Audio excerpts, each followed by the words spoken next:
Welcome back to the DeFranco Show. I'm Nikita Dragon, and let's just jump into it, bitch.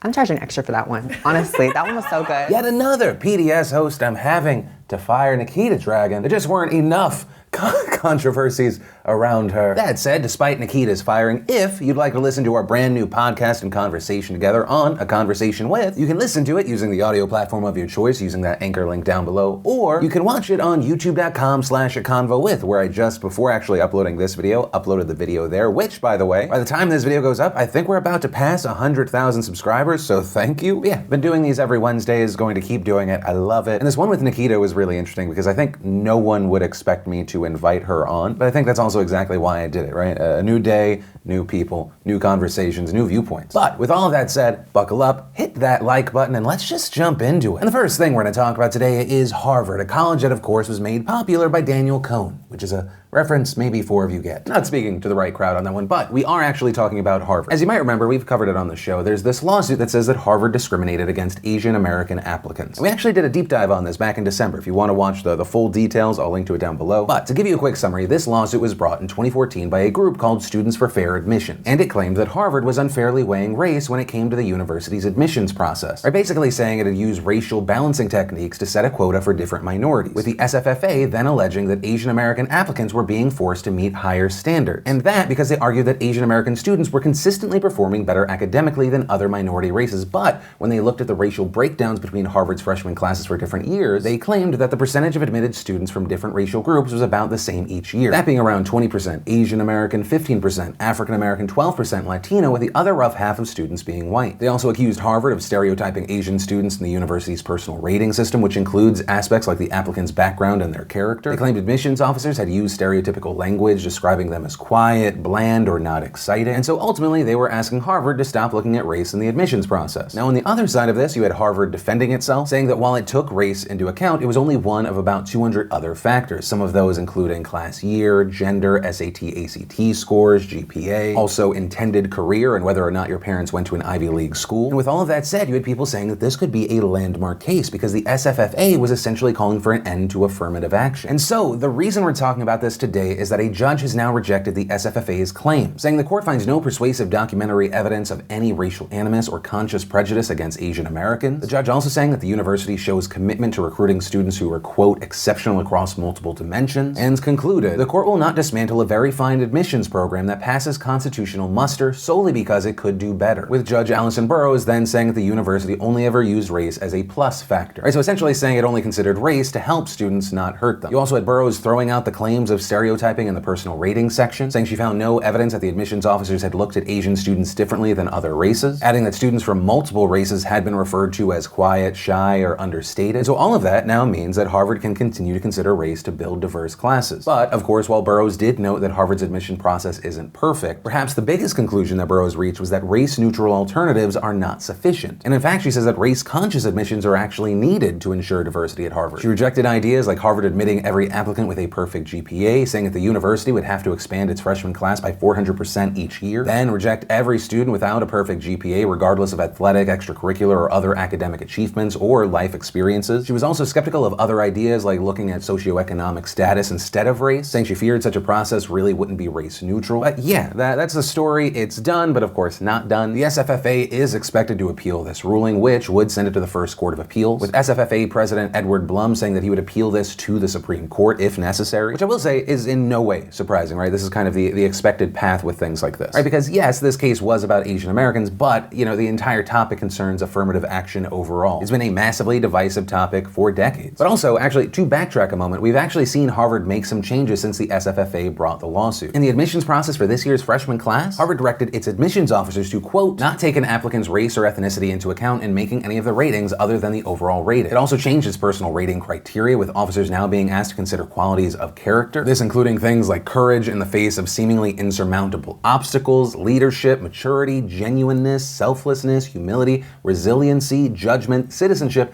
and spirit and camaraderie with peers. And so with those changes, with the ruling that we're now seeing, studying. It'll be interesting to see what Harvard and even also what other schools do from here. But of course, with all of that said, I'd love to know your thoughts on this one. But from that, I want to share some stuff I love today in Awesome, brought to you by Keeps. And I will say, this was news to me. Did you know that 2 out of 3 guys will experience some form of male pattern baldness by the time that they're 35? And so with Keeps, they aim to help you stop your hair loss before it's too late with their scientific and affordable approach. And with Keeps, you can visit a doctor online, get medication delivered to your home, no more waiting rooms, no more pharmacy checkout lines. And they say that Keeps treatments are up to 90% effective at reducing and stopping further hair loss. Right? They say prevention is key. And with Keeps, they have more 5-star reviews than any of their competitors, and nearly 100,000 men trust in them for their hair loss prevention medication. Treatments start at just $10 a month, and for a limited time, you beautiful bastards can actually get 50% off. So if you're ready to take action and prevent hair loss, go to keeps.com/DeFranco, or just click that link in the description to receive 50% off your first order. And the first bit of awesome is actually a quick shout out and thank you to Julian Salamala Bing Bong Salamita. Thank you for sending me this dope fanny pack that I am not cool enough to wear. Actually, 1 second, got an idea. How do you do, fellow kids? Thanks, buddy. Then Vogue gave us 24 Hours with Maisie Williams. We got Jonathan Van Ness's travel routine. We had Cillian Murphy breaking down his most iconic characters. We got the trailer for The Gentleman. We had Dove Cameron answering the web's most searched question. Then, in kind of a heartwarming video of the day, we had The Rock surprising a 100-year-old grandma. And if you want to see the full versions of everything I just shared, the secret link of the day, really anything at all, links as always are in the description down below. Then, of course, briefly I said we'd talk about it when it was released. Shane Dawson released the first episode of his new docuseries, right, The Beautiful World of Jeffree Star, which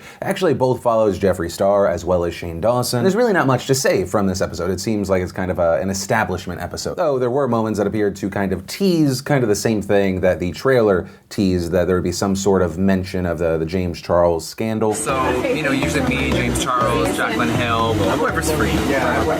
That's what we like then. Yes. Okay. Today. Got it. Right. And kind of the most notable thing, regarding news, is that at the end of this video, when they tease the next episode, it appears that they are going to go into the business of the beauty world, which I would personally find fascinating. There appears to be at least a tease or talks about real margins on products. And if Jeffree does share real margins, that could completely shake up the cosmetics industry, which obviously is huge. That notable not only for creator to consumer, but even what the split would be between Jeffree Star and a Shane Dawson on a project together. And I'm really fascinated in that because kind of this mixture of personal relationships with business proposals and business ventures, how does that work together? It appears to be a world just filled with accusations, so kind of any transparency or insider look I think would be amazing. But we'll see. Shane and his shooter editor, Andrew, they're like masters of the tease. But yeah, I guess ultimately we'll have to wait and see. And to those that actually watched the first episode, what are your thoughts? But, and it is another quickie, there was some YouTube backlash today, this time involving the semi-frequent contestants that is the Ace family, specifically Austin McBroom and Catherine Paiz, and if I'm mispronouncing that, I do not care. But there's this now viral video of them that has been spread around. I'll let you see it. Guys, we are literally working right now at a restaurant.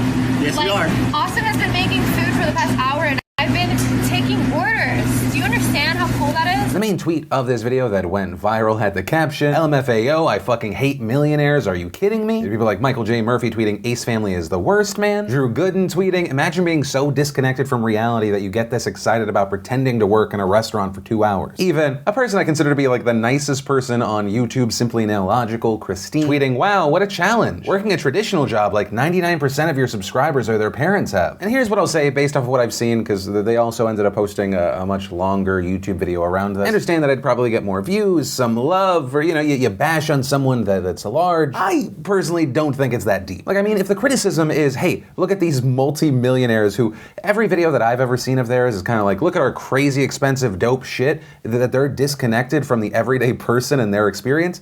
Yeah. Them experiencing a normal person's life is like if you went to one of those old-timey places and they're like, we're gonna churn butter today. You're like, what? Other people used to do this? But out of all the things to take shots at them for, this is arguably one of the weaker ones. And while yes, they did make this video for content, and because they are who they are, they're not gonna actually understand what it is to live this life every day. I personally believe, and this is kind of now less about their video and kind of more just random advice. I know some young people watch me. Everyone at some point should work a server job or kind of just a food dealing with the public job. It taught me how to interact with other human beings. It taught me how to deal with irate people, how to get people to like me more, read body language. Also just the experience in general of serving someone else. It kind of grounds you. I'm personally thankful that I had those experiences in my life. And then let's talk about this really interesting story coming out of Singapore. So today, a controversial bill widely known as the fake news law officially went into effect in Singapore. Now the law, which is officially called the Protection from Online Falsehoods and Manipulation Act, was passed by Singapore's parliament back in May. And according to reports, it will now be illegal to spread what they call any false statements of fact that could potentially pose a threat to public tranquility and the friendly relations of Singapore with other countries, right? So the idea sounds pretty straightforward,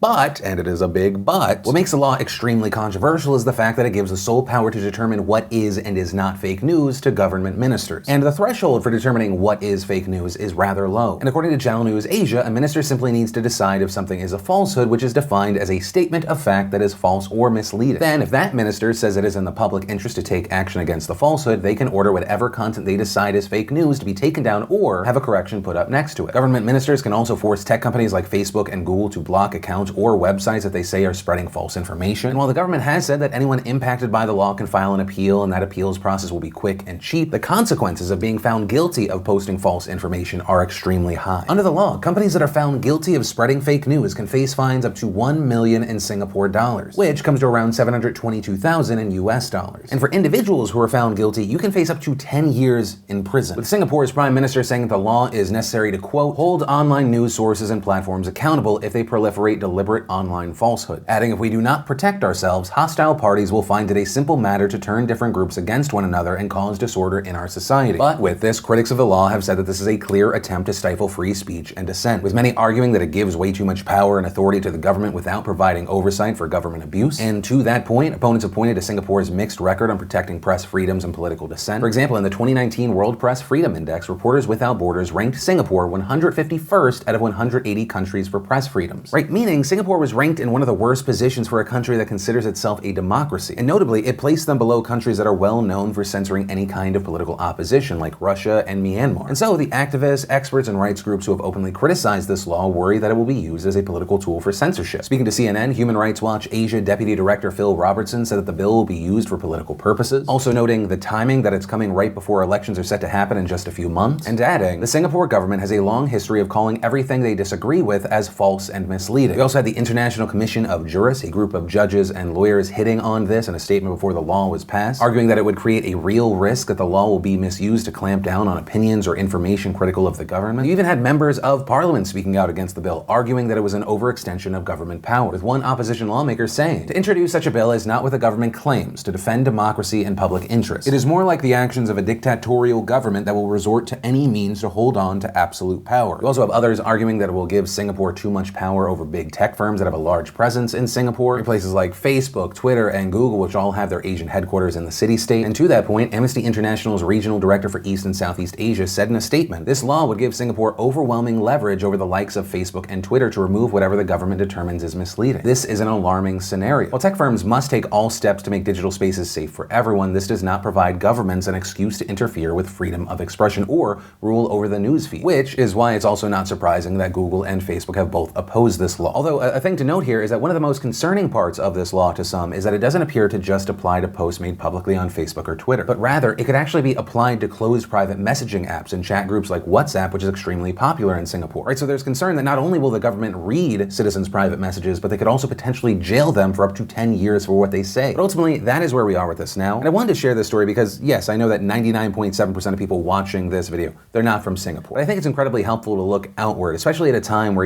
people are constantly talking about the threat of fake news. We've seen the impact. There's a constant conversation of, well, how do you crack down on it while not cracking down on free speech? Right? Who's deciding what is real or not? Is this situation going to be manipulated so governments can control their people and stifle free speech? I personally believe that is what we are seeing in Singapore, but ultimately that's where we are with this story now. We'll have to wait to see what happens, but of course, I'd love to know your thoughts on this. And that's where I'm going to end today's show. And hey, if you liked today's video, hit that like button. Also, if you're new here, you want more of this in your life, be sure to hit that subscribe button and definitely tap that bell to turn on notifications. Also, remember, if you're now 100% filled in today, we have that brand new Conversation with podcast with Nikita Dragon, or maybe you just missed yesterday's show, you want to catch up, you can click or tap right there to watch either of those. But with that said, of course, as always, my name's Philip DeFranco. You've just been filled in. I love yo faces, and I'll see you tomorrow.